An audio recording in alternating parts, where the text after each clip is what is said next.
Hello students. तो आज हम करेंगे राजस्थान रेंट कंट्रोल एक्ट के इम्पोर्टेंट एमसीक्यूज़। सबसे पहले हम देखेंगे 10 इम्पोर्टेंट एमसीक्यूज़। ऐसे ही हम डेली रोज़ प्रैक्टिस करेंगे एमसीक्यूज़ के, कभी 10, कभी 20, कभी 30 टाइम के अनुसार। तो आप मेरे साथ प्रैक्टिस कर सकते हैं। पहला क्वेश्चन है, when did rent control act receive the assent of president. यहाँ पे क्या पूछ रहा है? Enactment date. तो जैसा कि हम सभी जानते हैं कि राजस्थान रेंट कंट्रोल एक्ट को प्रेसिडेंट की एसेंट कब मिली, कब ये इनेक्ट हुआ, that is option number D, 25 Feb 2003। ये हमारे प्री में क्वेश्चन आ सकता है, 25 फेब 2003। नेक्स्ट क्वेश्चन देखते हैं, when did rent control act came into force. अभी हमने ऊपर देखा इनेक्टमेंट डेट, ये है एनफोर्समेंट डेट। तो एनफोर्समेंट डेट पूछ रहा है कि फोर्स में कब आया राजस्थान रेंट कंट्रोल एक्ट। तो वो आया हमारा 21 मार्च 2003, दैट इज़ ऑप्शन 3, 21 मार्च 2003। ये भी प्री के लिए इम्पोर्टेंट क्वेश्चन है हमारा। अब चलते हैं नेक्स्ट थर्ड क्वेश्चन पे। As per section 2A amenities includes. Section 2 जो है वो डेफिनेशंस से डील करता है गाइस। तो डेफिनेशंस में हम इम्पोर्टेंट डेफिनेशंस देखेंगे और साथ ही इनके आंसर्स भी देखेंगे। तो 2A में अमेनिटीज़ है, इसको आप अपने बेरेक्ट में स्टार मार्क कर लीजिए। इससे पहले भी क्वेश्चंस आए हैं और अभी भी आने के चांसेस हैं। तो इसमें कहता है, as per section 2A amenities includes supply of water, electricity, passage, staircase, lavatory means toilets, lifts, TV cable service, telephone. यहाँ पे 6 लिखा गया, मिसप्रिंट है, टेलीफोन। तो इसमें से आंसर देखना है हमें ऑप्शन ए 1 2 3 4 5 6, यानी कि ऑल ऑफ द अबव, या फिर बी 1 2 3 4, या फिर सी 1 2 4 6, या फिर डी 1 2 3 6। तो इसका आंसर है हमारा all of the above, that is option A. Next question पे चलते हैं, विच of the following sections defines landlord. Landlord की डेफिनेशन हमारे लिए बहुत इंपॉर्टेंट है। लैंडलॉर्ड कहाँ पे दे रखा है हमें? सेक्शन नंबर 2C में। तो ये कहाँ पे है हमारा? Option B. तो landlord is defined under section 2C। और इसी के साथ साथ हम याद कर लेते हैं कि टेनेंट कहाँ दे रखा है।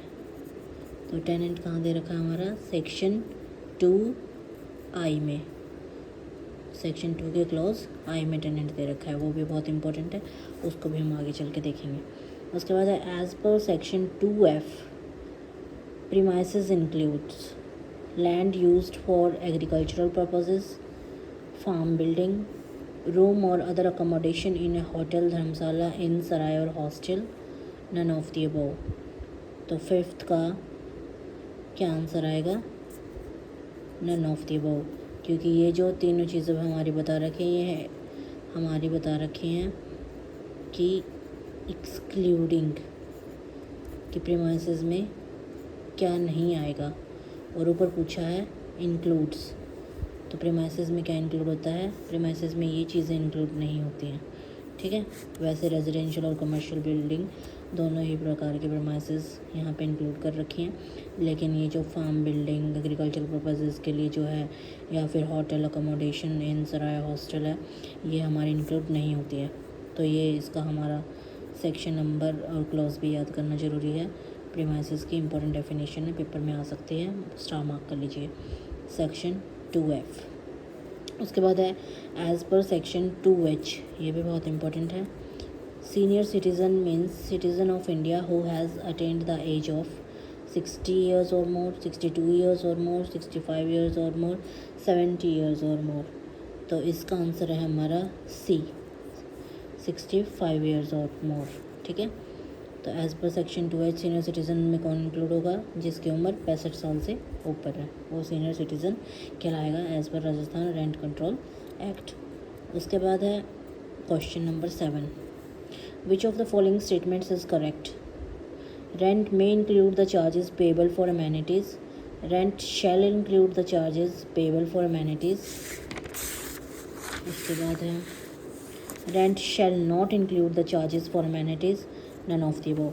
तो ये हमारा साफ साफ दे रखा है कि रेंट में ये वाली चीज़ें इंक्लूड नहीं होंगी, तो हमारा ऑप्शन आ जाता है सी। इसके लिए हमें अलग से एग्रीमेंट करना पड़ेगा, ये एग्रीमेंट में इंक्लूड नहीं होंगी, ठीक है।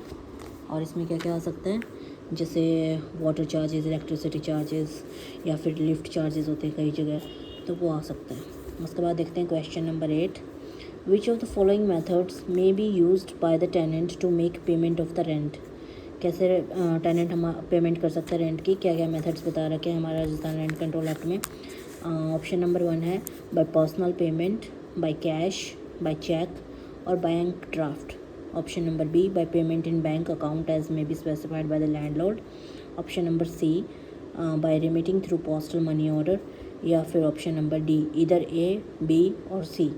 तो हमारा इसका आंसर हो जाएगा ऑप्शन नंबर डी, ये ऊपर वाले किसी भी मेथड से वो कर सकता है, तो इसका राइट आंसर है ऑप्शन डी। उसके बाद है विच of the following sections deals with revision of rent in respect of existing tenancy? जो एग्जिस्टिंग टेनेंसी है उसके रिस्पेक्ट में रिविजन ऑफ रेंट का कहाँ प्रोविजन दे रखा है? Section number 5, option B section 6, option C section 7, option D section 8। तो इसका राइट आंसर हमारा हो जाएगा option B, that is section 6। तो सेक्शन 6 डील करता है रिविजन ऑफ रेंट से। ये बहुत लंबा चौड़ा सेक्शन है देखने में, लेकिन इसका अगर हम क्रक्स देखते हैं तो बहुत ही सिंपल है, दैट इज़ इसमें बता रखा है 5% increase per annum and after 10 years जो है वो जो इंक्रीज्ड रेंट है वहाँ से कैलकुलेट हो जाएगा और वहीं से फिर 5% इंक्रीज़ पर एनम, ठीक है।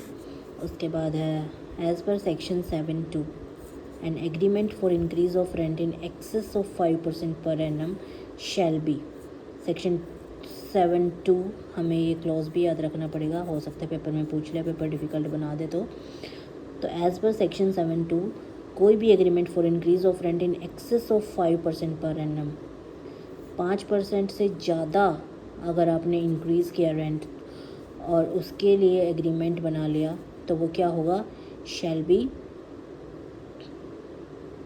वॉइड टू दैट एक्सटेंट, ठीक है। तो जहाँ पे ये इंक्रीज़ वाली बात है, बाकी एग्रीमेंट में चाहे कुछ लिख रखा हो वो वैलिड होगा, और जहाँ पे ये वाली क्लॉज होगी कि ये 5% से अधिक इंक्रीज़ होगा वो हमारा वॉइड हो जाएगा, ठीक है। तो वॉइड टू दैट एक्सटेंट। आज के लिए बस इतना ही गाइस, थैंक यू। कल देखते हैं next 10 questions. Bye bye, good night.